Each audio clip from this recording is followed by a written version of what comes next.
لیکن دوسری طرف میں آپ کو بتانا چاہتا ہوں کہ اس میں جو تفریط ہوئی ہے ایک اور پہلو سے، بلکہ افراط کہنا چاہیے، تہجد کے اعتبار سے افراط، یہ تفریط تھی جو میں نے رکھی آپ کے سامنے، وہ یہ ہے کہ بہت غلط تصورات اس کے بارے میں لوگوں میں موجود ہیں۔ نمبر ایک، میں ایکسٹریم سے چل رہا ہوں، کچھ ہمارے ہاں ملنگ قسم کے لوگ ایسے بھی ہوتے ہیں اور ہیں ہر دور میں، جو نماز پنجگانہ سے سروکار نہیں تہجد پڑھتے، اس سے خاص شگف ہے۔ اور میں یہاں دکھ کے ساتھ کہہ رہا ہوں کہ خود علامہ اقبال کا حال یہ تھا، نماز کے لیے اہتمام ان کا وہ کہ نماز مسجد میں جا کے پڑھتے ہو، یہ تو ثابت ہے، کوئی شخص بھی نہیں کہتا کہ وہ نماز مسجد میں پڑھتے تھے۔ ان کے بیٹے نے بھی روض کوثر میں جو کچھ لکھا ہے، بیٹے سے زیادہ تو قریب سے جاننے والا کوئی نہیں، تو وہ صرف عیدین کی نماز کے لیے کہا، جمعے کی نماز کی بھی انہوں نے صراحت نہیں کی۔ میں یہ گمان کرتا تھا کہ جمعوں کے لیے تو جاتے ہوں گے، لیکن یہ کہ جسٹس ڈاکٹر جاوید اقبال نے روض کوثر میں جو صراحت کی ہے وہ صرف یہ کہ عیدین کی نماز کے لیے وہ ضرور جاتے تھے باجماعت، بس۔ لیکن یہ کہ یہ در حقیقت بہت بڑی، یعنی لیکن یہ کہ صبح جاگتے تھے، صبح کے جاگنے کا ان کے اپنے خطوط کے اندر تذکرہ موجود ہے۔ خیر، علامہ اقبال کا ذکر یہاں آ گیا، اس کو ذرا ایک طرف رکھ دیجئے۔ میں ملنگوں کی بات اس وقت کر رہا تھا کہ یہ ملنگ کچھ لوگ ہوتے ہیں کہ جو بقیہ نمازوں سے سروکار نہیں لیکن تہجد پڑھتے ہیں اور سمجھتے ہیں بس اصل نماز یہی ہے۔ یہ گویا کہ بالکل دوسری ایکسٹریم ہے، گمراہی کی انتہائی جو ہے وہ بات ہو سکتی ہے، جس سے اللہ تعالیٰ ہمیں پناہ میں رکھے۔ پھر میں نے بعض جگہ پر یہ دیکھا ہے، بلکہ اکثر جگہوں پر دینی اداروں میں بھی آپ کو یہ نظر آئے گا، دینی جماعتوں میں بھی نظر آئے گا کہ نماز باجماعت پنج وقتہ کا وہ اہتمام نہیں ہوتا۔ بڑی تیزی سے ہلکی پھلکی سی قرات، تیزی کے ساتھ نماز پڑھی،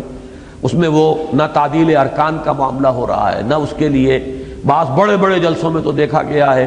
کہ وہ لاؤڈ سپیکر بھی بعض حضرات چونکہ نہیں لگاتے ہیں تو وہ مجمع لاکھوں کا ہے، اور عجیب افراتفری ہے کہ کوئی سجدے میں ہے تو کوئی کھڑا ہو گیا، یہ ناداں گر گئے سجدے میں جب وقت قیام آیا، یہ افراتفری۔ نماز باجماعت کا جو اہتمام ہونا چاہیے، در حقیقت اسی لیے میں نے بار بار لفظ استعمال کیا تھا کہ بدل یہ ہے، یہ بدل ہے، اور اس کی اہمیت، اس کا فلسفہ، اس کی جو بھی اس وقت ایمفیسس ہے ہمارے دین کے اندر، اس کے مقابلے میں تہجد کا کوئی مقام نہیں۔ زمین و آسمان کے فرق کے حوالے سے میں کہہ رہا ہوں کہ جتنا زور اس پر ہونا چاہیے، قامت صلاۃ کا جتنی مرتبہ حکم آیا ہے، قیام اللیل کا تو ایک حکم تو یہاں آیا ہے، اور اس کے بعد جو ہے صرف تہجد کا ذکر سورہ بنی اسرائیل میں وَمِنَ اللَّيْلِ فَتَہجَّد میں، باقی پورے قرآن مجید میں زور، تکرار، اعادہ، ایمفیسس، وہ تو در حقیقت اس نماز پنجگانہ، نماز باجماعت کا ہے۔ تو اس کی طرف دھیان نہیں، لیکن یہ کہ وہ راتوں کو جاگنے کا معاملہ اور تہجد جو ہے اس کی طرف وہ بھی اب پسندیدہ شے ہے جو بھی کر رہے ہیں، لیکن یہ کہ گر حفظ مراتب نہ کنی زندگی، ریشیو پروپورشن بگڑ جائے گی تو پورا مزاج بگڑ جائے گا، پورا اس کے پھر نتائج اور اثرات جو ہے وہ تبدیل ہو جائیں گے۔ وہ بات چھوٹی نہیں ہے، بہت بڑی ہے۔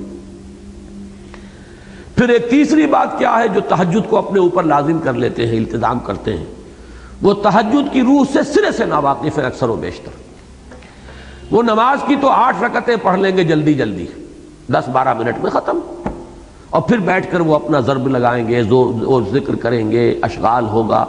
حالانکہ یہ تو نہیں ہے۔ تہجد تو وَمِنَ اللَّيْلِ فَتَہَجَّدْ بِهِ، اس قرآن کے ساتھ سارا زور بہی پر ہے جو نکل چکا ہے۔ جیسے میں نے کہا کہ وہ زور جو ہے سورہ مزمل کے آغاز میں قُمِ اللَّيْلَ إِلَّا قَلِيلًا نِصْفَهُ أَوِ انقُصْ مِنْهُ قَلِيلًا أَوْ زِدْ عَلَيْهِ وَرَتِّلِ الْقُرْآنَ تَرْتِيلًا، یہ ترتیل قرآن تو تبھی ہوگی جب قرآن آپ یاد کریں، قرآن یاد نہیں ہوتا، لیکن یہ کہ جاگ گئے ہیں، جاگ کر جو جاگنے کی عادت پڑ گئی ہے، ایک خاص عمر کے بعد جو ہے وہ ایسا مشکل بھی نہیں رہتا، نیند کا وہ تقاضا نہیں رہتا انسان کے جسم کے اوپر جتنا کہ جوانی میں ہوتا ہے۔ پھر یہ کہ وہ جاگ رہے ہیں، اور جاگ کر وہ ہے کہ نماز کا معاملہ جو ہے وہ تو ہے مختصر، تہجد ہو رہی ہے، لیکن یہ کہ اس کے بعد اپنے اپنے ذوق، اپنے اپنے جو بھی مشرب ہے، مسلک ہے، ان کے مطابق وہ ذکر کرتے ہیں۔ یہ بھی در حقیقت اصل روح تہجد سے گویا کہ بہت بعد رکھنے والی شے ہے، اس لیے کہ اس میں تو اصل ایمفیسس جو ہے قیام اللیل میں وہ بھی ترتیل قرآن پر ہے،